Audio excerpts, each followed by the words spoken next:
एका घरामध्ये एक पती पत्नी आणि 3 वर्षाच्या मुलासोबत राहायचे. एके दिवशी ते पती पत्नी संध्याकाळचे जेवण करून वेगवेगळ्या खोलीत झोपण्यासाठी निघून जातात. कारण त्यांच्या घरामध्ये काहीतरी कारणानुसार नेहमी भांडणं होत असायचे. त्या दिवशी पण तसेच भांडणं झाले होते.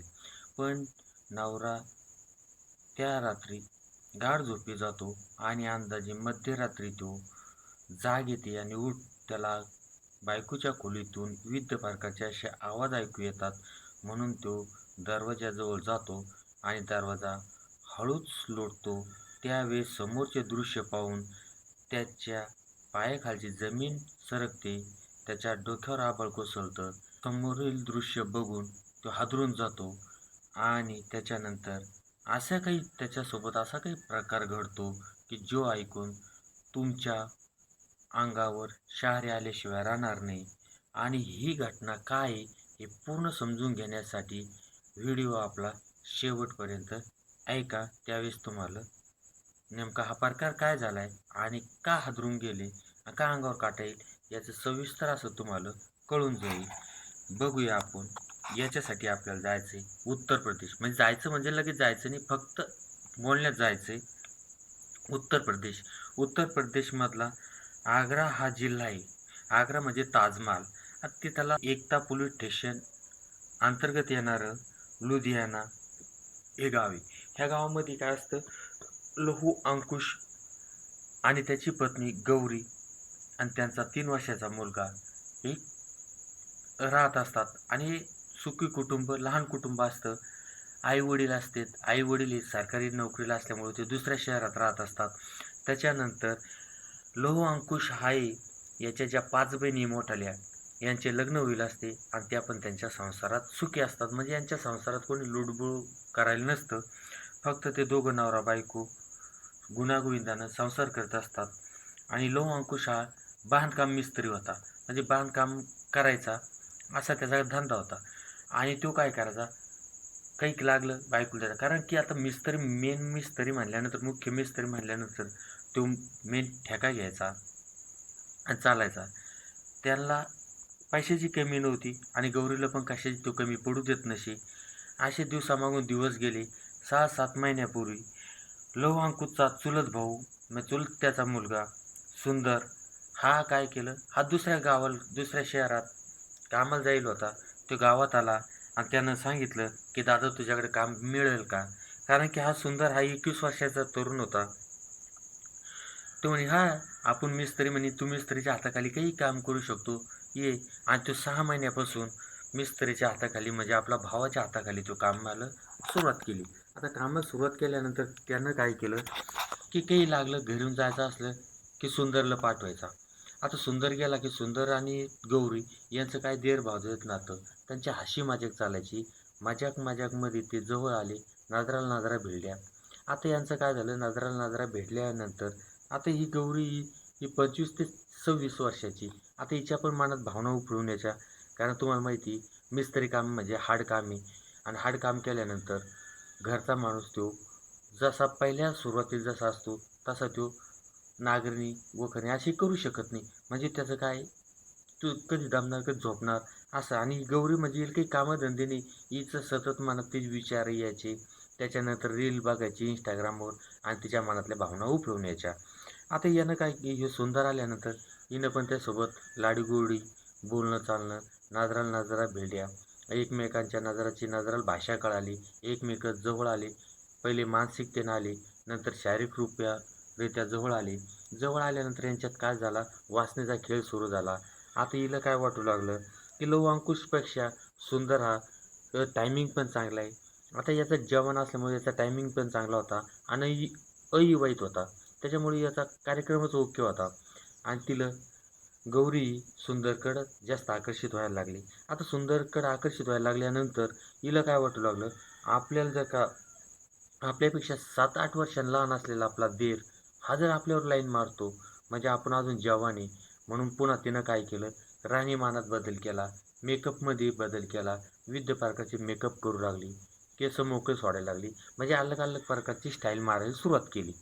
आता हे काय झालं, लव अंकुशच्या नंतर 5-6 महिन्यानंतर त्याच्या लक्षात यायला लागलं, त्यानं सांगितलं, "तू अशी का वागू राहिली आहे? असं नको वागू, पहिल्यासारखी राहा." पण ती ऐकण्याच्या मनस्थितीत नव्हती आणि त्याच्यानंतर त्याला कुठून तरी कुणकुण थोडीफार लागली. त्याच्यानंतर दोघा जणांत वाद तयार व्हायला लागले. आता वाद तयार झाल्यानंतर ते काही दोघं जण एका खोलीत काही झोपत नसे.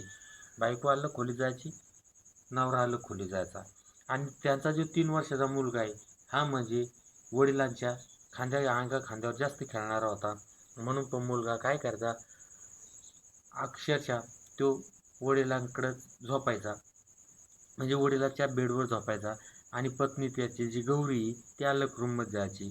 आता एक दिवस असाच उगवला. तो दिवस म्हणजे दिनांक 9 फेब्रुवारी 2026. म्हणजे काय, ते तुमचं जे रोज चॉकलेट डे असते, पोराचा सण असतो फेब्रुवारीमधला, तसा तो होता. त्या दिवशी तिनं काय नवऱ्यानं बायकोला द्यावा किंवा प्रेमिकानं प्रेमाला एकमेकाला द्यावा, असं त्यांचं ते चालत असतं. हा डे वेलकम डे आहे त्याच्यात आणि 14 फेब्रुवारीला अनलक डे तयार होतो. 9 फेब्रुवारी 2026ला हा गाढ झोपी गेला. गाढ झोपी गेल्यानंतर याला अचानक त्याला मध्यरात्री जाग येते. जाग आल्यानंतर तो उठून बघतो, तर त्याच्या पत्नीच्या खोलीतून शिस्काराचे आवाज, विविध असे मादक आवाज येतात. म्हणून तो कुतूहलानं पत्नीच्या खोलीकडे जातो आणि दरवाजा आतून लॉक नसतो. तो दरवाजा लोटतो. दरवाजा लोटल्यानंतर आतलं दृश्य बघतो, तर त्याची धर्मपत्नी आणि त्याचा चुलत भाऊ हे नग्न अवस्थेत एकमेकाच्या देहावर तुटून पडेल असतात आणि हे दृश्य पाहून त्याच्या पायाखालची जमीन हादरायला लागते. त्याचं टाळकं हलतं आणि तो त्यांना मारण्यासाठी त्यांच्या अंगावर धावून जातो. आता तुम्ही विचार करा, हे दोघं जण वासनेच्या खेळात आहे. तुम्हाला इथपर्यंत सांगतो, कुठेही जर वासनेचा खेळ सुरू असेल मित्रांनो, डायरेक्ट त्यांच्या मागे जाऊ नका. कारण त्या वासना जर क्षमावरच्या आत जर तुम्ही जर गेले, ते तुमचा कसलाही विचार करत नाही. कारण की ते दोघं पण तुमच्यावरच उलटे तुटून पडत असतात, मग ते कोणीही असो.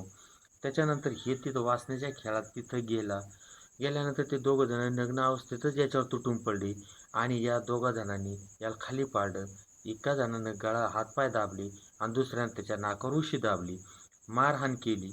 त्याच्यानंतर त्याचा मृतदेह काय करायचं म्हणून त्यांच्या लक्षात आलं, की त्याला उचललं आणि त्याच्या रूममध्ये नेलं आणि फॅनलं, साडी लटकून त्याला साडीनं. आणि तुम्ही विचार करा, साडीनं फाशी बसू शकत नाही, कारण साडी जाड असते. त्याच्यानंतर त्यांनी लटकून दिलं. लटकून दिल्यानंतर सकाळची वाट बघत राहिली आणि नंतर हिनं दांगडू आरडाओरडा सुरुवात केली. बहिणी आल्या, आई-वडील आले आणि त्याच्यानंतर पोलिसांना खबर गेली. पंचनामा झाला आणि बॉडी तिकडे गेली. पण लोकांना असं वाटायचं, की जो लव-अंकुश हा हसता-खेळता, चांगला टेन्शन नसणारा, पैसे असणारा, याने एकदम अचानक आत्महत्या काय केली? हा एक गौण प्रश्न होता. तिला कोणी विचारलं, ती फक्त नुसती रडायची आणि ओरडायची आणि म्हणायची, "माझं काही खरं नाही." आता हिचं काय खरं नाही, आता हे तुम्हाला कळेलच. कारण की पोलिसवाल्यांनी ज्यावेळेस बॉडीचा पंचनामा केल्यानंतर त्यांना पण त्याच्यात काहीतरी खूट आढळली. म्हणून त्यांनी गौरीचा हा मोबाईल सी-डी-आर काढायचं ठरवलं. सी-डी-आर काढल्यानंतर त्यांना सतत कॉल दिसले सुंदर ह्या धीरासोबत. आता सुंदरला उचललं. सुंदरला उचलल्यानंतर 4-5 दणक्यात टाकी सांगून दिलं, की आमचं असं-असं होतं आणि 9 फेब्रुवारी आणि 10 फेब्रुवारीची रात्री अंदाजे मध्यरात्री आमच्याकडून असं-असं कांड झालं. म्हणजे वरीलप्रमाणे कांड झालं. आता ज्यावेळेस गौरीला उचललं, गौरीला उचलून नेल्यानंतर तिनं पण पहिले आडाओढ्या घेतल्या. पण काय म्हणतात ना, पोलिसांच्या समोर ज्यावेळेस प्रसाद भेटला, त्यावेळेस ती फडाफड बोलायला लागली आणि तिच्यावर बोलली आणि प्रमाणे गुन्हा तिनं कबूल केला. कबूल केल्यानंतर तुम्ही विचार करा मित्रांनो, जो चांगला हसता-खेळता संसार आहे, ह्या संसारात आग लावण्याचं काम फक्त गौरीनं केलं. कारण का, फक्त 5 मिनिटाच्या खेळासाठी आणि क्षणिक सुखासाठी तिनं तिचा स्वतःच्या नवऱ्याचा विचार केला नाही आणि आपल्या 3 वर्षाच्या मुलाचा विचार केला नाही. म्हणजे स्वतःचा संसार तिनं कसा उद्ध्वस्त केला आहे. आता तिचं वय जरी 27-28 वर्ष जरी असलं आणि तर ही कमीत कमी 20 वर्ष निघणार नाही. म्हणजे 50व्या वर्षी बाहेर येणार. म्हणजे बाहेर आल्यानंतर ही कोणाखाली झोपू पण शकणार नाही. त्याच्यानंतर हा सुंदर धीर आहे. हा 20-21 वर्षाचा तरुण आहे. हा पण जर ज्यावेळेस सुटेल जेलमधून, यांना फाशी नाही झाली, तरी पण यांना जन्मठेप होईल आणि हा 20 वर्षानंतर सुटल्यानंतर हा 40-42 वर्षाचा झाल्यानंतर याला कोण मुलगी देणार आणि मुलगी भेटल्यानंतर हा किती टाईम त्या मुलीसोबत संसार करणार, याचा तुम्ही विचार करा.